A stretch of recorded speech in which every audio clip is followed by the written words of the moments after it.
policymakers, and stakeholders, helping us understand the trends, opportunities, and challenges shaping the future of work and economic development.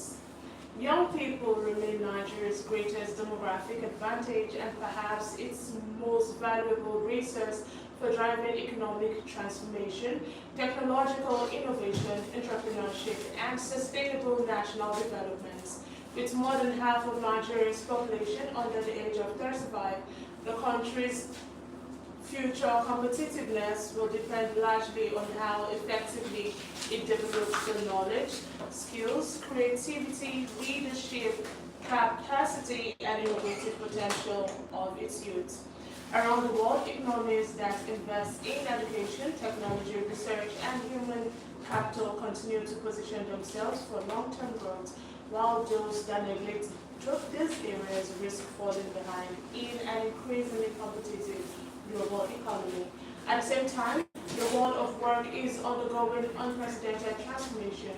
Artificial intelligence, automation, digital technologies, renewable energy, data science, robotics, and other emerging innovations are changing how industries operate and redefining the skills employers demand.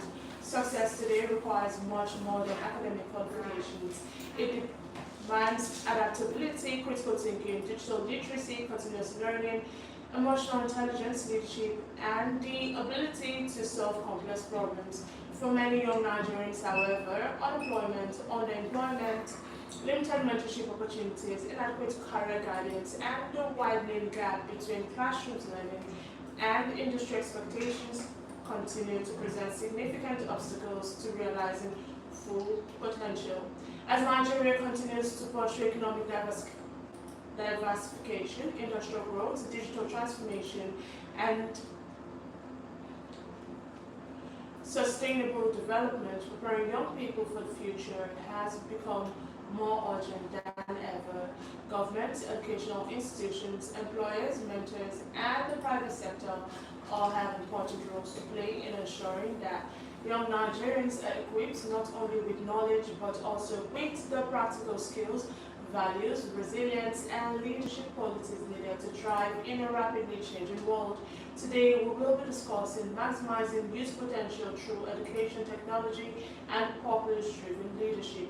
Joining us in the studio this morning is Cookeygam, an instrumentation and control engineer at Arich Limited, multidisciplinary scholar, youth development advocate, and convener of the Core Catalyst community. He is a recipient of multiple competitive scholarships and fellowships. He has consistently demonstrated a commitment to academic excellence, innovation, and lifelong learning. Beyond engineering, Caleb is passionate about developing people. He is a former president of the Nigerian University Engineering Students Association, USA, University of Benin chapter, and currently serves as a convener of the Core Catalyst community, where he mentors graduates and young professionals navigating the transition from higher education into the workplace. Through his YouTube platform, Conversations with Cookeygam, he continues to inspire young people with conversations around leadership, career development, personal growth, education, technology, and purpose. Guided by his personal philosophy, excellence in all for the glory of God, Caleb's work sits at the intersection of sustainable energy, education, technology, and youth development, helping young Nigerians maximize every season of their lives while building careers and lives of lasting value and impact. Good morning, Caleb Cookeygam, and welcome to Cookeygam Business Briefing. Good morning and thank you. I'm really glad to be here. Thank you for the opportunity to come share some of my thoughts here with our listening audience. Okay, so yeah, you have built a career that combines engineering, education, technology, and leadership. What actually inspired the multidisciplinary journey? Okay, for one thing, it's not like I sat at some point and decided to do work across multiple disciplines. It's just been a natural part of my life journey. I first started with education, where I was a teacher for the longest of time. My first teaching job in 2012, and then I studied computer science and education, right?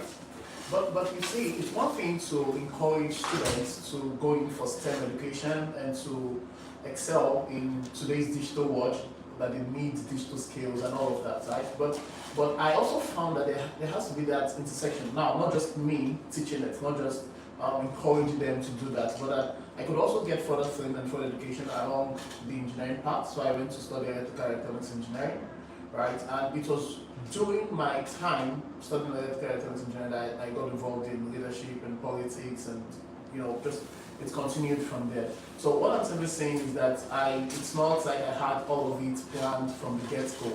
But I'm glad that I had that, or I have that multidisciplinary exposure, because for very many of the complex problems that we face in today's world, we actually need multiple perspectives. We need the ability to connect dots across different spheres and across different sectors. And so that's one thing that, one reason why I'm very grateful that I have such exposure. Yeah, thank you. Okay. In your view, what does it mean for young people to maximize their potential in today's rapidly changing world? Okay, it's something we say very often, that Africa's greatest resource is not the gold or the crude oil or any of those things. It's actually Africans, right? And then the majority of the African population are young people. In fact, from statistics, we hear that by 2030, by 2050, we're going to have the world's largest or greatest number of young persons, right, residents in Africa. So what it simply means is that if we're really going to maximize those human resources, then we need to have our young persons discover themselves, also build certain skills that have real impact or that can provide solutions in today's world, right? And then over and beyond that, there's also that need to connect these young persons to opportunity. Because sometimes the difference is not, it's not about intelligence, or it's not even about just the desire to make a change or to make a contribution. Sometimes the primary difference is that some persons have not just had certain exposure that can make all the difference in their life's trajectory, right? And so what I really believe is that every young person, every young African is created on purpose, is created for a purpose, is created with purpose. But that purpose won't automatically come to fulfillment or to fruition, right? So there's that need to discover it, which is where self-discovery comes in, right? And then to actually grow until it becomes a valuable skill, until it becomes a something that actually prefers solution and not just a theoretical, oh, I have a purpose and something like that. Right? So that's what it means. Okay. So you often speak about developmental seasons. Yeah. So out of curiosity, right, what are these seasons and why should young people pay attention to them? Okay. I speak of developmental seasons because I see our lifespan, right, as divided into different seasons. And our ability to understand those seasons and maximize those seasons ensure that across that lifespan we have a life of value and of contribution, a life of meaning. Let me be very practical. I'll try to break that down. When we're young, I'm talking 0 to 20, 0 to 25, right? That's the best season or phase of our lives for us to learn, for us to grow, for us to attend to things like education. As much as learning should be a lifelong process, but I'm simply saying that is a phase where academics is usually a priority, right? That's the phase where you are discovering yourself.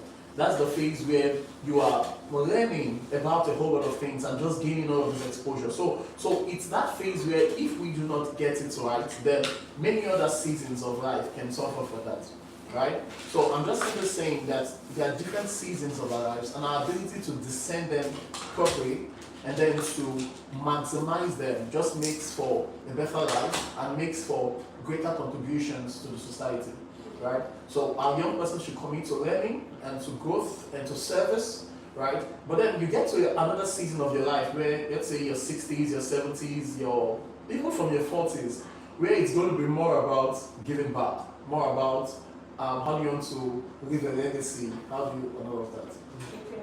While you were talking about the developmental seasons, so you made mention that from 0 to 25 are meant to be used for learning. Yes. Yes. What about those that in their 30s that want to learn, or are they just going to use it to relearn, or are they going to use it to relearn, So or they should also use it to learn? Okay.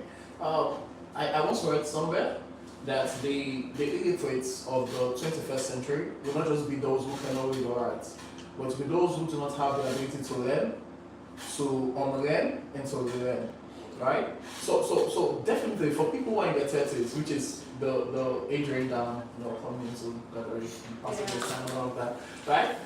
It's more like learning has to be a lifelong process. As we should keep learning into our 50s, into our 70s, we should keep learning. But by your 30s, there are some things you've already believed and accepted as a truth. So I'm just simply saying that to continue learning, there might be a need to unlearn some things, right? There might be the need to let go of some things that possibly the background or family or some other influences have communicated as the truth to such a person. Yeah. Okay. So there was something that caught my attention here when I was reading your bio, and that was that you were the former newest president of the University of Benin chapter, Yes. right? So now, my question to you is this: how has your experiences as a former US president shaped your leadership philosophy and career? And the reason why I find asking this question is because, some people take leadership, people just want to be leaders in like such positions in school. Like I would use my school as an example, as an alumnus of FUTA. We had like some association presidents, and most times they became president for the power that comes with it, and then kind of for the financial reasons. Yeah, now that's why I'm asking the question. Okay. Now, politics is also something I didn't plan before getting into school, right? Yeah. But what happened was, I was this person who from my 100 level to 100 level, I was always sharing scholarship opportunities, always speaking up for students and all of that. So by my 300 level, there was that, public clamor for me to run for office. And that was the first office I held in terms of, an executive office, right? Even though before then I'd been class rep at some point and, just little things across. But one thing I also found out is that leadership should be more about service, right? Yeah. So this is several years since I held office. It's been 2022 and all of that. But I still have people who reach out to say, oh, thank you, for this opportunity you shared them. Because we had several persons who we gave opportunity to, for internships, right? We had some persons who we coached through the scholarship process. I enjoyed several, and over the past, since 2021, 2022, I have at least 300 undergraduates. Some of them are now graduates, like, who have also enjoyed the scholarships, right? Then we had several persons also who we taught some skills. For me, the major benefit I got was not money, because from the office I didn't really get money. The major benefit I got personally was the associations, the network, the people. So I literally had the opportunity to interact and interface with thousands of young persons, and also the alumni network. So on coming into Lagos, I just found that I already knew a lot of persons. You understand that? And so one thing I would want to encourage young persons to do is, when you have the opportunity to lead, please serve. It should be about the people. It should be about connecting people to opportunities. Of course, there's that power. There's the fame part. I enjoyed it. I enjoyed feminine attention. If you get what I mean. But I'm simply saying that over beyond those personal benefits, it should be about the people. And in the long run, you will find that you cannot really contribute to people getting what they want and actually not get what you want. Right? Because you just end up having a lot of persons who would also be rooting for you and seeking to support your own vision and goals. But one of the initiatives that we organized, it was an innovation challenge. So then, I think total prizes we gave, right? It was sponsored by Engineer George Okoyo. Total prizes we gave was maybe 1.8 million naira. Now, because it's a kept on holding all the way till now, and now the prices are well over 4 million naira. So it just keeps building. I'm just simply saying some of those initiatives also has that potential to grow over time. Yeah. You know, like you mentioned that you benefited from several competitive scholarships Yes. and fellowships. So, what strategies would you recommend to young Nigerians seeking similar opportunities? Okay. Now it depends on the opportunities they're going for, because of course different opportunities have different requirements, different eligibility factor. But I'll speak for the ones I've enjoyed, which are more scholarships and fellowships. Right? And one of the things I want to say is that as young persons we should commit to building value in ourselves. Now, this has different forms. For example, if you're a student, that value can be in the form of excelling academically. You want to go for the first class, for the second class upper, right? But if also you are, in business or some other aspects, you want to ensure that your business is actually solving a problem, so that when you go for grants, you can tell a real story that people can relate with. You understand? So one of the first things I want to emphasize is certain opportunities is value. But another thing that also helps beyond value is visibility.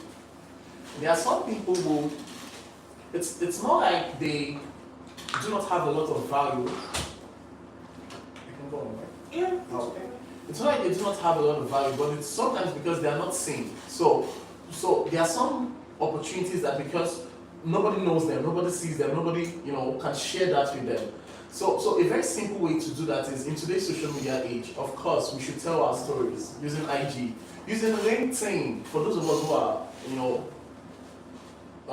inclined towards the professional. Yeah. I can't tell how many opportunities that I've enjoyed by virtue of LinkedIn. Some persons who just saw my profile and say, "Oh, definitely we should invite you for this," or "Definitely you should," and all of that, right? So I'm emphasizing two things in terms of opportunities: one, value, and then two, visibility, right? Visibility, building in public. And I think something else I would love to say to many of my fellow young persons is we shouldn't disqualify ourselves. Some of us think that we're not ready, we're not yet good enough, maybe we're too shy or something, but let's just show up and just show up, because some persons who are enjoying some things, it's not like they're the best. Yeah. They're just people who were confident enough to show up. So, Okay. thank you. So with advancements in technology and artificial intelligence, what skills should students and graduates prioritize to remain relevant in the future workforce? Okay. What skills? Yeah. Oh, thank you. That's quite a very, very powerful question, I must say. Now, I mentioned at some point about self-discovery. Yeah. Why I mentioned that is because it's not like I'm going to recommend just this one skill that everybody should go into, right? But then there are some things that everybody should definitely learn, right? Yeah. And one of which is we're in the age of, we're not just in the digital age, we're in the AI age. We're in the age where it's more about artificial intelligence. So we should all be AI literate, right? Where we can, do some basic prompting, do basic vibe coding, some basic things, because it can just help you do some of the things that you want to do, right? So definitely, generally things around digital skills is something I would recommend for everybody. Regardless of the field you are in, education, medicine, you definitely need digital skills, okay? But also another thing that's important is because as much as we have AI doing a lot of things, there are some things that I don't think AI would actually get to do, and one of which would be critical thinking. One of which would be, I'm simply saying, because what it basically does is usually more of, I'm talking about all the generative AI. I'm simply saying that we're going to still need people who can think and create things that do not necessarily connect. I'm talking about human creativity. Yeah. It's something that we should definitely build as a skill, right, and hone, right? Things like even communication. Of course, AI can help with writing, can help with video creation, can help with a lot of those things. But we're still always going to need humans to communicate and connect with us. There's something about the human connection, right? So we should definitely build our communication skills. And I think these are just a few things I want to say as touching useful skills that would always be relevant. Yeah. Okay. As an instrumentation and control engineer, Okay. how do you see technology contributing to Nigeria's industrial growth and sustainable development? Okay. Well, primarily, like you mentioned, I work in instrumentation, but currently I'm also learning and seeing how I can go more into automation, Okay. right? Since it's just that, adjacent to what I already do in control and all of that, right? And one of the things, one of the reasons why I'm doing that is because Nigeria is still very much a virgin land in terms of opportunities, in terms of possibilities. I mean, check it out, across several sectors. I know we see it as, oh, we have a lot of problems, we have a lot of challenges, right? Education, infrastructure, power, governance, health, everything. So one of the things that means is that there's still a lot of opportunities or a lot of problems to fix and to solve. And those problems to fix and solve are what I'm calling opportunities. Okay. So if there's something that will definitely contribute to our ability to do so much within such a short time, right, will definitely be technology. Will definitely be technology. So of course, as young persons, we must learn how to leverage technology to ideate, but to also transfer our ideas to real solutions, right? So I definitely see that in the years to come, we're going to have more industrial presence. We're going to have more things around. What's the word? There are some policies that I'm seeing that I think also has that potential to foster entrepreneurial ventures, to foster what's the word? Technological advancement. And there's also something that sometimes we complain about, but I also think it's an opportunity for Nigeria. And what is that? It's what we'll talk about the Japan movement, where a lot of persons are traveling out. Right? But why I also consider it an opportunity is because very many of these persons, regardless of where they go to, they will always be Nigerians. So at some point we'll begin to have technology transfer. We'll begin to have these persons, right, also come back to Nigeria to give back, right, to start platforms, to start ventures, to provide opportunities. Because there's something that happens when you go to an environment that works and you learn some things. It just tells you that you should come back and make things work. Yeah. Right, so yeah, that's about it. Okay, so what opportunities do you see for young Nigerians in renewable energy and sustainable energy sectors? Okay. So some of the companies, some of the institutions that are our clients to my workplace, right, are mostly the oil and gas sector. And one of the things I'm seeing from region reports, from attending some industrial events and all of that, is that more and more there's that push for renewable, for green energy, for sustainable energy.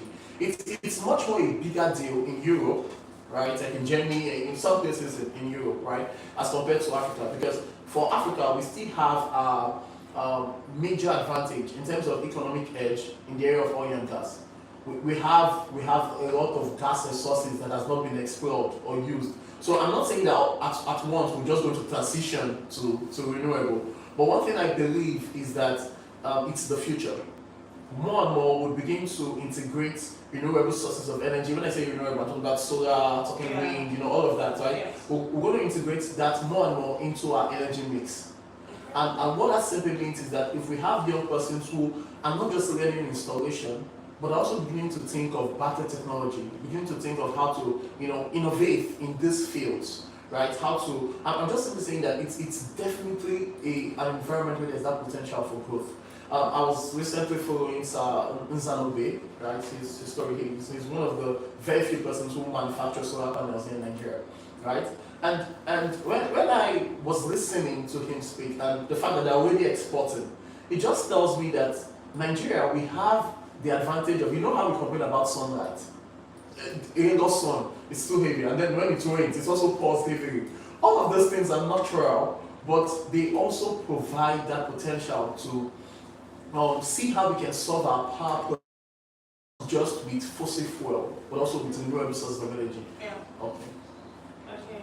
So through the coal catalyst community, what are some of the biggest challenges facing Nigerian graduates during their transition from school to the workplace? Okay.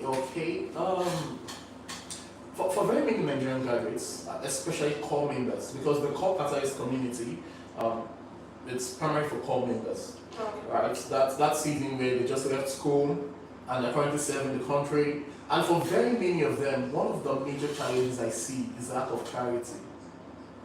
I believe that one thing we should do during our university days, or the time when we're in the polytechnic, or even from secondary school, should be self-discovery, should be personal development, should be better understanding what are our strengths and the areas where we can explore those strengths as opportunities.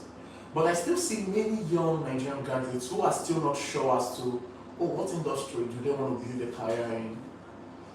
How does purpose fit in the aspect of career? Trying to combine those two things. Or trying to see how do they assess opportunities. And one thing I also found out is that with clarity, like the more we gain clarity, there's some opportunities we will not even go for. Interesting. That's true. Yeah, you just find that some things are not for you, right? So I think two major challenges I would say that many young Nigerians, many Nigerian graduates face are one, clarity, in terms of the long-term purpose, and then two, access to opportunities. Okay. Access to opportunities. Okay. So, like you mentioned, that, a lot of Nigerians are clarity when it comes to choosing a career after graduation. And we all know that a lot of people struggle with career uncertainty. Yeah. And also, another major thing is young people also compare their journeys with others and feel pressure to succeed quickly. One thing I've learned in my journey in this life is not to compare my journey with someone else's because our journeys are different, we're running different races. So my question is this: what practical advice do you offer to people that are struggling with career uncertainty? And also, how can people stay focused on their own growth without becoming discouraged? Okay, thank you. That's also a very thoughtful question. Let me start with the part of comparison, right? Definitely, we are all unique beings, right? We are individuals, and part of what it means to be an individual is that place of uniqueness, that place where you have your own strengths and your own possibilities, right? So one of the advice I would give, right, is that rather than compare ourselves and try to compete, we should see how we can learn from the journeys of others, but adapt whatever lessons we learn to our own unique situation. So let me explain how that means. Let me give you a practical example of what that entails. You come on social media, let's say LinkedIn or Instagram, and you see all of those people's, you see people's lifestyle, let me use like that. Yeah. They are excited to announce this, or they just traveled to this place, or they just won this, right? Yeah. So instead of comparing and maybe feeling bad or feeling left behind, why don't we just, it's something I've done practically. I saw someone who announced that he won a scholarship, it was an international opportunity. And I was like, oh wow, congratulations. And what I did was, I looked, does this fit in with the path that I want to build a career in? And so, instead of comparing and feeling bad, I just learned that, this is an opportunity I can apply for, I can go for. So one practical advice I'm giving is that instead of compare, just learn. Then the ones that fit into your own scenario, see how you can apply that. So you see someone who maybe assessed a grant or something. Of course, congratulate the person, feel happy for the person, but should also tell you that, I can also apply for Tinubu Foundation because I had several friends who won it in one of those years, right? Or I can also, think of how I can prefer a solution and build an enterprise around it. When you see someone announcing, I founded this and all of that. Because while I'm saying this, I have found out that clarity and certainty does not come from just sitting in one place and thinking that, I'm not sure, what do I do next? Do you understand? It does not really come from that. Yeah. Sometimes clarity and certainty comes while in motion, while you are moving, while you are assessing opportunities, while you are applying for things, while you are going for the next thing. Something that also helps is the place of mentorship. Now, sometimes some persons see me or listen to me, or sometimes when there's something I don't share in the public because we're still building our own a certain phase. But some persons, when they get to know of some of those phases, they are wondering, so how is this possible? But one thing that contributed to some of those very key achievements was that I had people who simply opened certain doors for me, and those persons were mentors, or are mentors, they are sponsors, they are people who I could look at their career path because they are ahead in terms of the next 5 years, 10 years, 20 years, and see that, this is a possibility. Yeah. There are some persons who, why they are not dreaming of something, is because they've just not been exposed to those possibilities. So I'm just simply saying that one of the ways we can gain exposure, one of the ways we can gain, a higher view, a better oversight, or getting to see things from a better perspective is by subscribing to mentorship, right? Having somebody who has made more progress along the journey and who can hold us by the hand and just help. And one thing that can also connect us to mentors, let me also say, so I'm not just saying, oh, we need a mentor. One thing that has really helped connect me to mentors, right, is service. Yeah.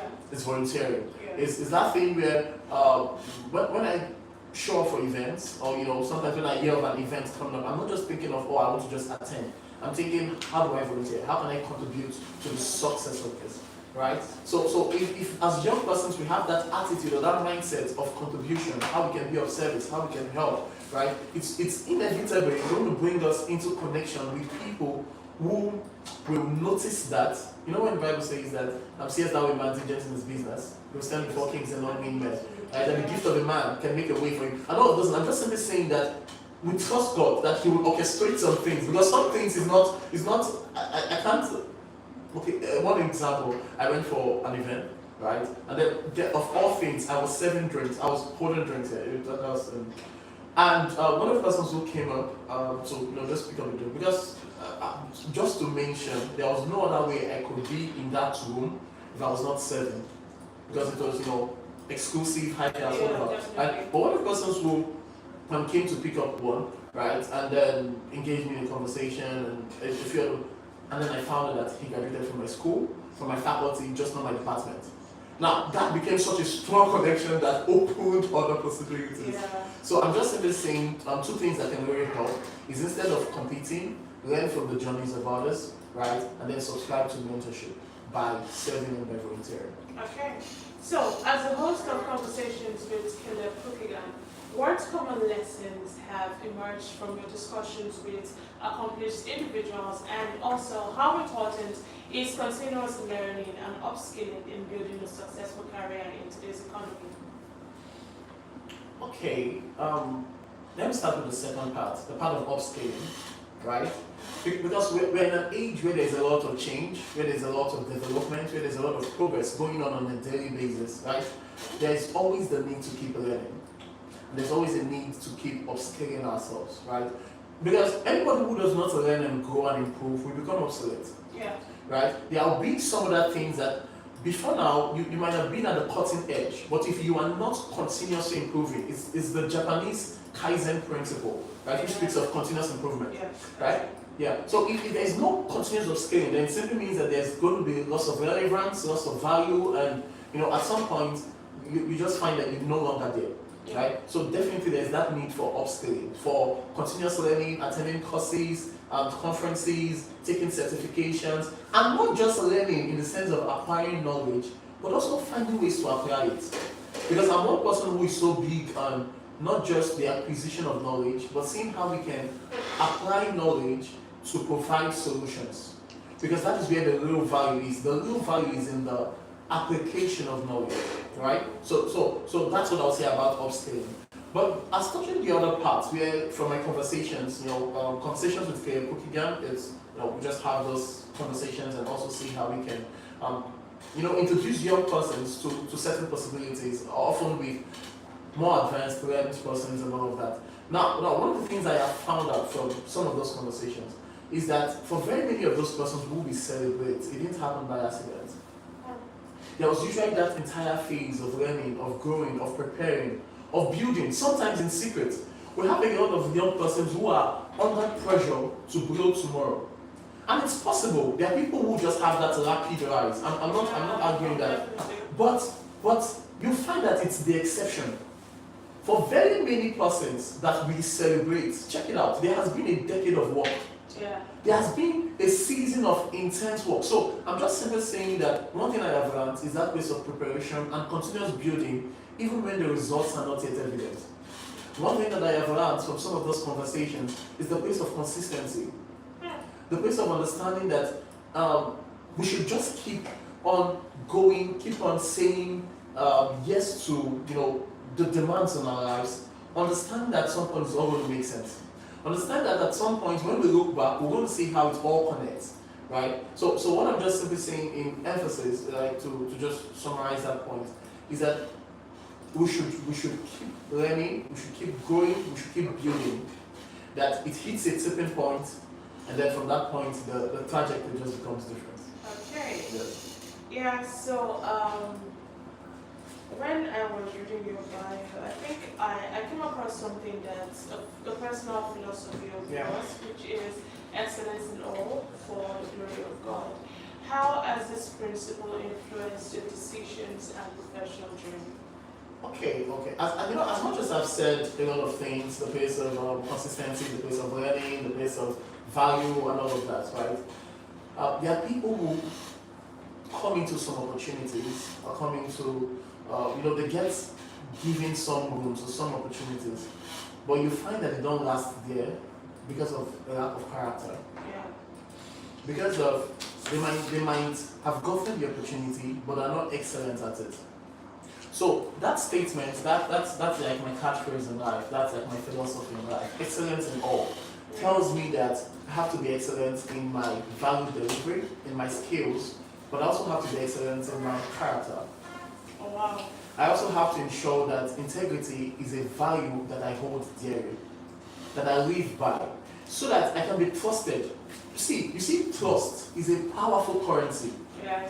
There are things that education might not give us access to, right? I'm just talking about the normal school route. But if you are truly a person who can be trusted, a person who has proven faithfulness over time, right? Then some possibilities are just unimaginable, right? So for me, what it speaks of is that I have to ensure that everything I do, I'm excellent about it. So whether it's in my communication, whether it's in my conduct, whether it's in my, every aspect of it. But for the glory of God is the reason, is the why, is the purpose, is my why. It's to say that, I'm not just doing this because I want to just do it, because I want to just show up and show up excellently. I do it because I see excellence as worship to God. Oh, wow, that's amazing. I see excellence as, something that is consonant with God's character. He's excellent, right? And then when we do things that are shabbily, it's more like, the story of the parable of the talents. Yeah. That someone was given 5, another person was given 2, another person was given 1. Yeah. Now, the person who had just 2 was excellent with it because he did 100% return, right? And his master was pleased. And in that context, in that story, if you correlate it, the master is actually God. Yeah. He has given us a lot of talents. He's given us even the gift of life. For those of us who went to school, we had the opportunity to be educated.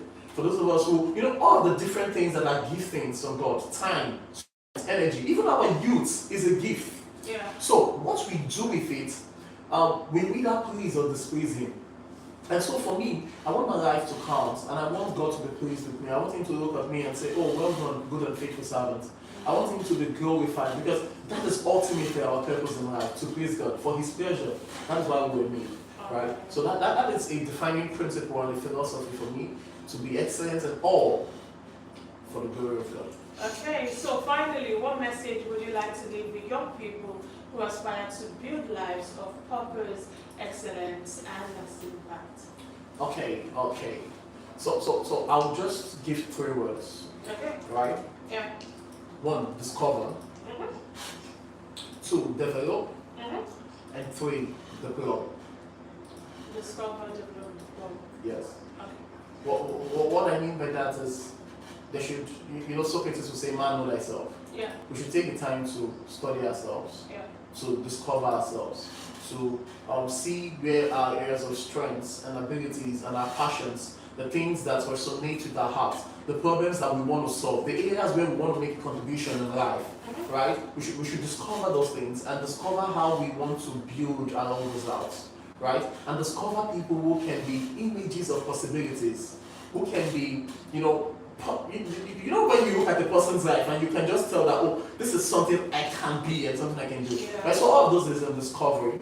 But it's not just to discover it, it's also there's a need for development, which is where many of the things I've said is, right? The place of building, the place of learning, the place of growing, the place of upscaling, and all of that, right? And then finally, deploying simply means that we should begin to take action, right? A lot of persons are just being motivated and learning and all, but the place of action is also very key. Okay. Right? So thank you.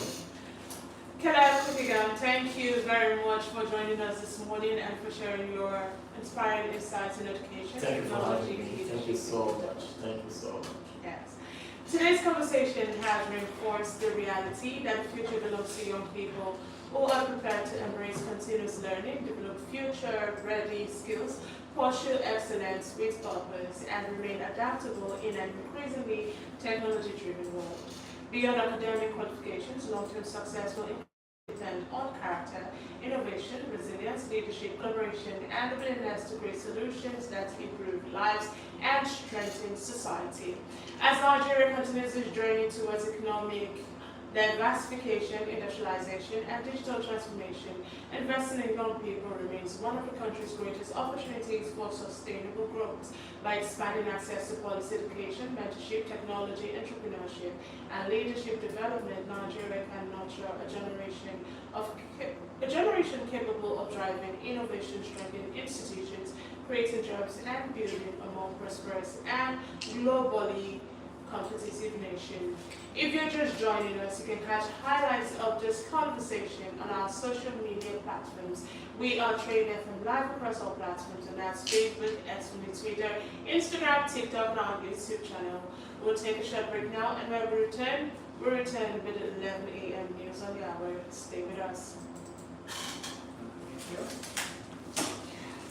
Thank you so much for coming. Thank you for having me. Yeah.